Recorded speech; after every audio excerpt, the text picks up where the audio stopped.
اعوذ باللہ من الشیطان الرجیم بسم اللہ الرحمن الرحیم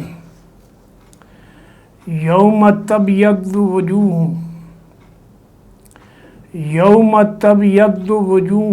وتسود وجوہ فأما الذین اسودت وجوہہم اکفرتم بعد ایمانکم فذوقوا العذاب بما کنتم تکفرون وَأَمَّا الَّذِينَ ابْيَضَّتْ وُجُوهُهُمْ فَفِي رَحْمَةِ اللَّهِ هُمْ فِيهَا خَالِدُونَ تِلْكَ آيَاتُ اللَّهِ نَتْلُوهَا عَلَيْكَ بِالْحَقِّ وَمَا اللَّهُ يُرِيدُ ظُلْمًا لِلْعَالَمِينَ وَلِلَّهِ مَا فِي السَّمَاوَاتِ وَمَا فِي الْأَرْضِ وَإِلَى اللَّهِ تُرْجَعُ الْأُمُورُ۔ شروع اللہ کے نام سے جو بہت مہربان اور نہایت رحم فرمانے والا ہے۔ ناظرین، آپ کے سامنے سورہ آل عمران کے 11ویں رکوع کی 106 سے 109 تک کی آیات تلاوت کی گئی ہیں۔ اس سے پہلے کی آیات میں فرمایا گیا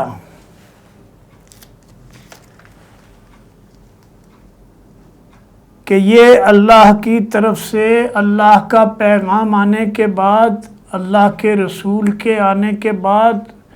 اور اس قرآن کے نزول کے بعد فرقوں میں پڑھنے اور اختلاف کرنے والوں کو بربادی کا مژدہ سنایا گیا ہے کہ اگر تم یہ کھلی ہدایات آنے کے بعد بھی اسی روش پر چلو گے جو اس سے پہلے کی قومیں جس روش پر چلتی رہی ہیں تو تمہارا حشر بھی وہی ہوگا جو اس سے پہلے لوگوں کا ہوا ہے۔ فرمایا جو کچھ اس دن کو یاد کرو جب کچھ چہرے سرخرو ہوں گے، چمک رہے ہوں گے، خوشی سے تمتما رہے ہوں گے، اور کچھ چہرے سیاہ ہوں گے جن کا منہ کالا ہوگا، اور ان سے کہا جائے گا کہ اللہ کی نعمتیں پانے کے بعد تم نے ان کا انکار کیا، ناشکری کا رویہ اختیار کیا، اللہ کی آیتوں سے کفر کیا، اللہ کے رسولوں کو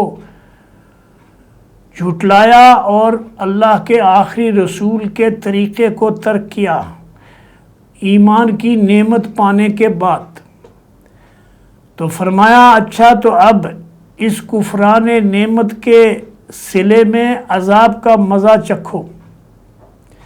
رہے وہ لوگ جن کے چہرے روشن ہوں گے تو ان کو اللہ تعالیٰ کی دامن رحمت میں جگہ ملے گی، وہ ہمیشہ اس حالت میں رہیں گے، اور اللہ کا یہ فرمان کہ جو تمہیں ٹھیک ٹھیک سنا رہے ہیں، کیونکہ اللہ دنیا والوں پر ظلم کرنے کا ارادہ نہیں رکھتا۔ زمین اور آسمانوں کی ساری چیزوں کا مالک اللہ ہے، اور سارے معاملات اللہ ہی کے حضور پیش ہونے والے ہیں۔ اس لیے تم آج اس دنیا کی چند روزہ زندگی کے مکر میں فریب میں نہ آؤ، بلکہ اپنی آخرت کی فکر کرو، اور آخرت میں بھلائی اسی کو ملے گی جو اللہ کے بتائے ہوئے راستے اور اس آزمائش پر پورا اترے گا جس آزمائش میں مبتلا کرنے کے لیے اللہ نے انسان کو زمین کی خلافت عطا کر کے اس کو اختیار اور آزادی دے کر اور اس پوری کائنات کو اس کے لیے مسخر کر کے سورج اور چاند کو اور اس زمین کو اس کی خدمت پر لگا کر، ہواؤں کو اس کی خدمت پر لگا کر، پانیوں اور بارشوں کو اس کی خدمت پر لگا کر آزمایا ہے۔ اور آزمائش کیا ہے؟ ایک ہی آزمائش ہے کہ تم اپنے مالک کے شکر گزار بندے ہو کہ اللہ کے نافرمان اور ناشکر انسان ہو؟ کیا تم اللہ کو الہ واحد مانتے ہو یا اللہ کی مخلوق کو اللہ کے برابر کرتے ہو؟ اپنے مولویوں اور پیروں کے کہنے کے اوپر چلتے ہو، جیسا کہ اللہ کے نبی صلی اللہ علیہ وسلم نے بتایا کہ جب قرآن کی یہ آیتیں سورہ توبہ کی نازل ہوئیں کہ تم نے اپنے یہود اور نصارہ نے تم نے اپنے مولویوں اور پیروں کو اپنا الہ بنا لیا تھا، تو عدی ابن حاتم طائی ہیں، نبی صلی اللہ علیہ وسلم سے پوچھتے ہیں میں عیسائی رہا ہوں اور ہم نے کبھی اپنے مولویوں اور پیروں کو الہ تو نہیں بنایا ہے، رب تو نہیں بنایا ہے، ہم تو اللہ کے نبی صلی اللہ علیہ وسلم نے فرمایا تم جانتے بوجھتے ان کے طریقے پر چلتے تھے، اس کے باوجود کہ تم یہ جانتے تھے کہ یہ اللہ کے احکامات کی خلاف ورزی ہے، انہوں نے اللہ کے دین کو ٹکڑوں میں بانٹ دیا ہے، انہوں نے اللہ کے دین کو کاروبار بنا دیا ہے اور یہ ظاہری دنیا اپنی دنیا بنانے کے لیے اللہ کے دین کو بیچ رہے ہیں۔ تو فرمایا ایسے لوگ جو ہیں وہ اللہ کی رحمت میں جگہ نہیں پا سکتے، ان کے لیے جہنم ہی سب سے بہتر ٹھکانہ پروردگار کی نگاہ میں ہے، اور یہ کوئی اللہ کی طرف سے ایسا نہیں ہے ظلم ہوا، بلکہ اللہ کی رحمت تھی، انہوں نے اس رحمت کو قبول کرنے سے انکار کیا، اور اب انجام کار اس بربادی کا شکار ہوئے ہیں کہ اب ہمیشہ کے لیے جہنم کا عذاب ہوگا، اور ان کے لیے نہ وہ دنیا کی طرح جو ہے وہ انواع اور اقسام کے کھانے ہوں گے، بلکہ ان کے لیے خون اور پیپ اور بدترین قسم کا غذا ہوگی جس کو وہ کھائیں گے، جس سے نہ صحت اچھی ہوگی اور نہ ہی اس سے بھوک ختم ہوگی، بلکہ وہ انسان کو موت بھی نہ انسان پکارے گا موت کے لیے، لیکن موت نہیں آئے گی، کیونکہ اللہ اسی جسم کو بار بار بدلے گا، آگ میں جلے گا،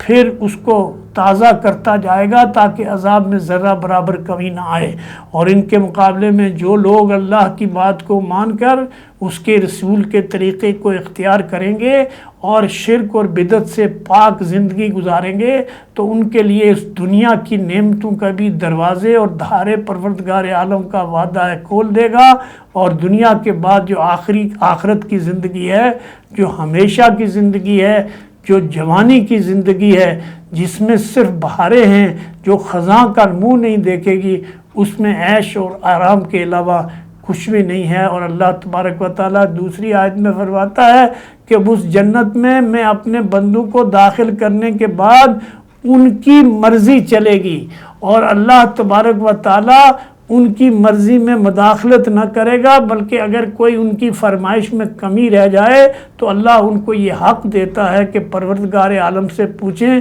کہ مالک تو نے وعدہ کیا اور پورا نہیں ہوا۔ تو میرے بھائیوں، دوستوں اور سننے والوں، اللہ کی بات ہے، اللہ کے رسول کی بات ہے، قرآن کی بات ہے، آئیے ہم اس کی طرف پلٹیں، اور آج جو بدحالی اور جو جس قسم پرسی کے عالم میں ہماری قوم مبتلا ہے، اس سے نکلنے کا صرف اور صرف ایک راستہ ہے کہ ہم ایمان کے اوپر خالص ایک اللہ کی بندگی کے اوپر اجتماعیت قائم کریں، اور طاغوت اور شیطان کی اطاعت کو بند کر کے ایک اللہ کے رسول صلی اللہ علیہ وسلم کے طریقے پر چلے، تاکہ دنیا میں بھی امن اور سکون نصیب ہو، انصاف نصیب ہو، اور آخرت میں وہ عیش اور آرام ملے جو کسی آنکھ نے دیکھا نہیں، کسی کان نے سنا نہیں، اور کسی دل نے اس کی لذت کو محسوس نہیں کیا ہے۔ قولوا قولی ھذا استغفر اللہ لی ولکم وسائر المؤمنین۔